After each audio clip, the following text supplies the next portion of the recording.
भोजाबाज खिलाड़ी जिसने सचिन तेंदुलकर के साथ 264 रन की रिकॉर्ड साझेदारी कर सुर्खियां बटोरी थी। टीम इंडिया का वो काबिल खिलाड़ी जिसने खुद का करियर तबाह कर लिया। एक ऐसा खिलाड़ी जिसने 1996 विश्व कप के सेमीफाइनल को फिक्स बता डाला था। जो कभी टीम का स्टार खिलाड़ी था, आज बोर्ड के पेंशन से चल रही है जिंदगी। क्रिकेट के लिहाज से 90 के दशक का भारतीय क्रिकेट कई मायनों में खास रहा है। इस दशक के भारतीय क्रिकेट ने बदलाव की बयार देखी। अजय जडेजा, सचिन तेंदुलकर, राहुल द्रविड़ और सौरव गांगुली जैसे दिग्गज खिलाड़ियों से सजी इंडियन क्रिकेट ने टीम की जीत और हार के अलावा क्रिकेट का एक काला चेहरा ऐसा भी देखा है जिसे इंडियन क्रिकेट दागदार हुआ, और ऐसा दागदार कि उसकी छींटें आज भी 90 के दशक के इंडियन क्रिकेट काले पर्दे से भी नहीं ढकी जा सकती। लेकिन इसी दौर में एक ऐसा खिलाड़ी नजर आया जिसके अंदर अकूत प्रतिभा तो भरी थी, लेकिन वो अपनी प्रतिभा के साथ न्याय नहीं कर सका और उसका करियर एक झटके में अर्श से फर्श पे आ गया। उस खिलाड़ी की अपनी एक गलती की वजह से उसका करियर महज कुछ मैचों के अंदर ही सिमट कर रह गया। नमस्कार दोस्तों, आप देख रहे हैं चक दे क्रिकेट की खास पेशकश, और आज हम बात करने वाले हैं इंडियन क्रिकेट के ऐसे होनहार खिलाड़ी की जिसके टैलेंट को देखकर सचिन तेंदुलकर के कोच रहे रमाकांत आचरेकर ने भी खूब सराहा था और उसे सचिन से भी बड़ा खिलाड़ी तक बता दिया। वो कोई और नहीं, विनोद कांबली हैं, जिसने 1996 के सेमीफाइनल को फिक्स तक कह डाला था और मैच में रोते हुए उस खिलाड़ी की तस्वीरों ने विश्व क्रिकेट में भूचाल सा ला दिया। आज हम इसी होनहार खिलाड़ी विनोद कांबली की बात करने जा रहे हैं। साथ ही साथ विनोद कांबली के जीवन के अनसुने पहलुओं के बारे में भी जानने की कोशिश करेंगे। विनोद कांबली का जन्म 18 जनवरी 1972 को मुंबई में हुआ था। मुंबई में क्रिकेट उस दौर में एक अलग ही रूप में नजर आता था और इसी मुंबई से एक बढ़कर एक होनहार और प्रतिभावान खिलाड़ी निकल कर आए। सुनील गावस्कर, दिलीप वेंगसरकर, चंदू बोर्ड, चेतन चौहान और संजय मांजरेकर जैसे दिग्गज खिलाड़ी मुंबई से ही निकलकर टीम इंडिया में खेले। 90 के दशक में एक ऐसे ही होनहार और काबिल क्रिकेटर मुंबई की गलियों से निकल रहा था। विनोद कांबली उन्हीं में से एक थे जो आगे चलकर भारतीय क्रिकेट टीम का हिस्सा बने। आपको बता दें कि विनोद कांबली और सचिन तेंदुलकर मुंबई के एक स्कूल में पढ़ते थे और दोनों अच्छे दोस्त थे। दोनों ही क्रिकेट में अपना करियर बनाना चाहते थे, इसलिए दोनों कोच रमाकांत आचरेकर के पास जाकर क्रिकेट के गुण सीखने लगे। सचिन और विनोद सुर्खियों में तब आए जब साल 1986 में दोनों के बीच एक स्कूली क्रिकेट के दौरान खेली गई हैरिस शील्ड ट्रॉफी में दोनों ने 664 रनों की नाबाद साझेदारी ने न सिर्फ इतिहास रचा बल्कि पारी के बाद दोनों सुर्खियों में आ गए। 664 रनों की ये साझेदारी आज भी क्रिकेट प्रेमी के जहन में याद है, क्योंकि कांबली ने इस मैच के दौरान 349 रन और सचिन ने नाबाद 326 रन बनाए थे। लेकिन इस मैच की एक खास बात यह भी थी जिसे बहुत कम लोग जानते हैं। कांबली ने इस मैच में शानदार गेंदबाजी कर महज 37 रन देकर 6 विकेट झटके थे और शायद यही वजह थी कि दोनों के गुरु रमाकांत आचरेकर सचिन तेंदुलकर से ज़्यादा टैलेंटेड विनोद कांबली को मानते थे और आज के दौर में दुनिया सचिन तेंदुलकर को क्रिकेट का भगवान तक कहती है, तो वही विनोद कांबली की गिनती एक असफल खिलाड़ी के रूप में होती है। खैर, इस कीर्तिमान के बाद सचिन तेंदुलकर को 2 सालों बाद यानी कि 1989 में इंडियन टीम में जगह मिल गई, जहां उन्हें पाकिस्तान दौरे पर जाने वाली टेस्ट टीम में रखा गया और विनोद कांबली को थोड़ा इंतजार करना पड़ा। वो कहते हैं ना कि किसी की प्रतिभा लंबे समय तक छिपी नहीं रह सकती, और घरेलू क्रिकेट में शानदार प्रदर्शन कर रहे कांबली को अपने लगातार प्रदर्शन का इनाम मिल गया और 18 अक्टूबर 1991 को विल्सन ट्रॉफी में पाकिस्तान के खिलाफ विनोद कांबली को भी टीम इंडिया का कैप पहनने का गौरव हासिल हुआ। हालांकि इस मैच में कांबली को बल्लेबाजी का मौका नहीं मिल पाया, लेकिन इसी टूर्नामेंट के अगले मैच में वेस्ट इंडीज के खिलाफ कांबली ने 29 गेंदों में शानदार 30 रन बनाए। एक छोटी सी पारी में उनकी प्रतिभा का सबूत दिया। इसके बाद कांबली टीम इंडिया में नियमित सदस्य बन गए। इसके बाद विनोद कांबली को 29 जनवरी 1993 को इंग्लैंड के खिलाफ कोलकाता में टेस्ट क्रिकेट में पदार्पण करने का मौका मिला। प्रतिभा से लबरेज विनोद कांबली को इसी सीरीज के तीसरे टेस्ट मैच में मुंबई में कांबली ने 224 रनों की दोहरी शतकीय पारी खेलकर इतिहास रच दिया। आपको बता दें कि विनोद कांबली ने 21 साल 32 दिन की उम्र में दोहरा शतक जड़ा था। तब भारत की तरफ से सबसे कम उम्र में दोहरा शतक बनाने वाले बल्लेबाज बने थे। इससे पहले 7 टेस्ट मैच में उनके नाम 4 शतक थे। इतना ही नहीं, काम्बली टेस्ट में सबसे तेज 1000 रन बनाने वाले बल्लेबाज भी बने। काम्बली ने टेस्ट क्रिकेट की 14 पारियों में 1000 रन बनाए। इसके बाद काम्बली पर बोर्ड और चयनकर्ताओं का भरोसा बढ़ता जा रहा था। यही वजह थी कि काम्बली को टीम में नियमित तौर पर रखा गया। साल 1993 के जिम्बाब्वे के खिलाफ इकलौते टेस्ट में विनोद काम्बली का तूफान फिर दुनिया ने देखा। उन्होंने इस टेस्ट मैच में 227 रनों की शानदार पारी खेलकर सनसनी फैला दी। काम्बली का ये दूसरा दोहरा शतक था। इसी साल विनोद काम्बली ने श्रीलंका के खिलाफ 2 टेस्ट मैचों में लगातार 2 शतक भी ठोक डाले और भारत को यह टेस्ट सीरीज जीतने में अहम योगदान दिया। काम्बली जिस समय रनों का अंबार लगा रहे थे तो वहीं उनके साथ सचिन तेंदुलकर को रन बनाने के लिए थोड़ा संघर्ष करना पड़ रहा था। तो वहीं काम्बली सबसे अच्छा और इतर लगातार अच्छा प्रदर्शन कर रहे थे।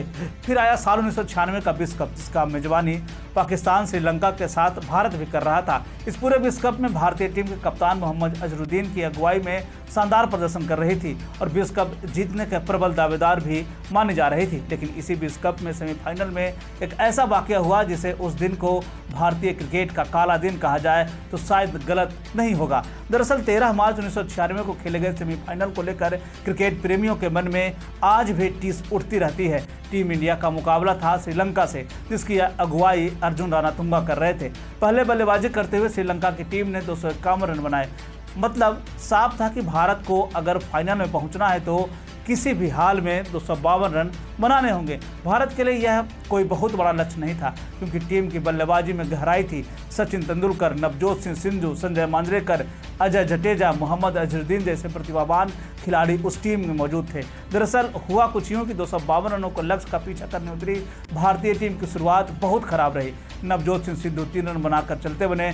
दूसरे छोर पर सचिन तेंदुलकर संजय मांजरेकर के साथ डटे रहे और सचिन उस मैच के इकलौते खिलाड़ी हैं जिन्होंने बल्ले से 65 रन की एकमात्र अर्धशतकीय पारी खेली। वहीं 7 बल्लेबाज ऐसे थे जिन्होंने दहाई का अंक भी पार नहीं किया। नतीजा यह हुआ कि पूरी टीम 34 ओवर 1 गेंद में 120 रन पर सिमट गई। इससे पहले मैच के बीच में विनोद काम्बली और अनिल कुंबले क्रीज पर थे तो दर्शकों को लगा कि भारत यह मैच हार जाएगा। तभी उन्होंने मैदान पर स्टैंड में आगजनी कर दी।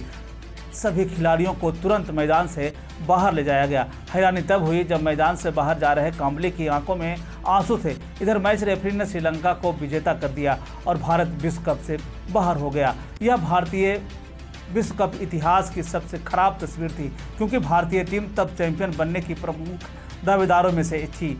4 दिन पहले अपने क्वार्टर फाइनल में प्रतिद्वंदी पाकिस्तान को शिकस्त दी थी। मैच के कई साल बाद विनोद काम्बली ने सेमीफाइनल मैच को लेकर कई सारे संदेह व्यक्त किए। तब उन्होंने एक इंटरव्यू में कहा था कि मैं जब भी उस सेमीफाइनल के बारे में सोचता हूं या वो मैच में देखता हूं तो मेरी आंखों से आंसू आ जाते हैं। विश्व कप से पहले सभी क्रिकेट पंडित भारत को ही विजेता बता रहे थे और हमने पूरे टूर्नामेंट में अच्छा भी किया। क्वार्टर फाइनल में पाकिस्तान को भी हराया। सेमीफाइनल में सचिन की बैटिंग तक सब कुछ सही चल रहा था, लेकिन सचिन के आउट होने के बाद टीम पत्तों की तरह बिखर गई। मैंने एक छोर पर 5 बल्लेबाजों को आउट होते देखा था। अगर इसमें से किसी एक ने भी मेरा साथ दिया होता तो मैच निकाल ले जाता। मैं इसलिए रोया कि मैंने देश के लिए कुछ करने का एक मौका खो दिया। इतना ही नहीं, मुझे आज तक यह समझ में नहीं आया कि टॉस जीतकर आखिर कप्तान मोहम्मद अजहरुद्दीन ने फील्डिंग करने का फैसला क्यों लिया, क्योंकि मैच से पहले टीम मीटिंग में तय हुआ था कि टॉस जीतकर पहले बैटिंग करेंगे, लेकिन हुआ ठीक उसके उलट और मैं कुछ कह पाता उससे पहले ही मुझे बाहर कर दिया गया। हमारे मैनेजर रहे अजीत वाडेकर को सब कुछ पता था। उन्होंने बाद में एक लेख में लिखा कि विनोद काम्बली को बलि का बकरा बनाया गया था। वाडेकर ने आगे लिखा था कि काम्बली की आंखों में आंसू इस बात का गवाह था कि वो देश के लिए कुछ करना चाहते थे। इसके बाद काम्बली के कैरियर में उतार चढ़ाव आने लगे। मीडिया में खबरें चलने लगी थी कि टीम के कप्तान और बाकी खिलाड़ियों के साथ उनकी बनती नहीं है। काम्बली के बारे में कई दिग्गजों का मानना है कि उन्हें जो स्टारडम मिला वो संभाल नहीं पाए, इसीलिए उनका कैरियर अर्श से फर्श तक जाने लगा। एक बार काम्बली ने बचपन के दोस्त सचिन तेंदुलकर से एक अंग्रेजी अखबार को दिए अपने साक्षात्कार में कहा था कि अगर हम दोनों के बीच अनबन की बात बनती है तो मैं कहूँगा कि हमारा लाइफ स्टाइल अलग अलग था।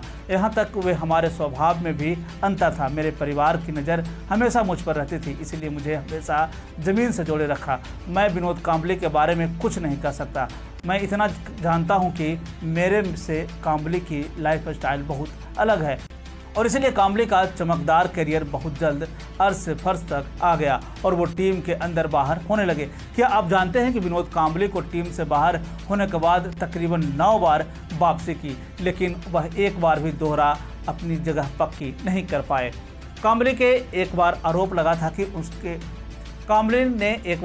लगाया कि उनके बर्बाद कैरियर के जिम्मेदार बोर्ड चयनकर्ता और कप्तान हैं। काम्बली ने एक रियलिटी शो सच का सामना में कहा कि टीम में उनके साथ भेदभाव हुआ।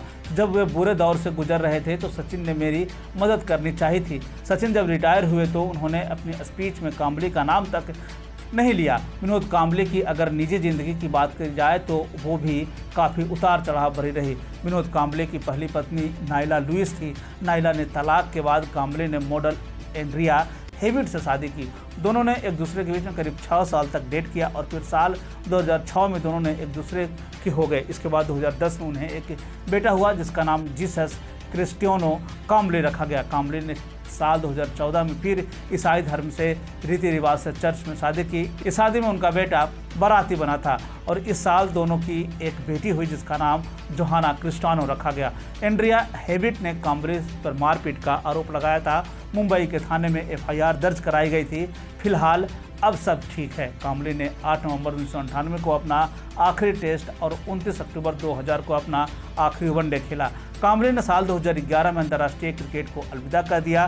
काम्बली इसके बाद टीवी पर क्रिकेट एक्सपर्ट के रूप में देखे जाते हैं। साल 2019 में मुंबई T20 लीग में वो कोच थे, लेकिन कोविड की वजह से काम बंद हो गया। फिर सचिन ने उन्हें मुंबई के नेरुल के मिडिलसेक्स ग्लोबल एकेडमी में कोच का काम दिलाया।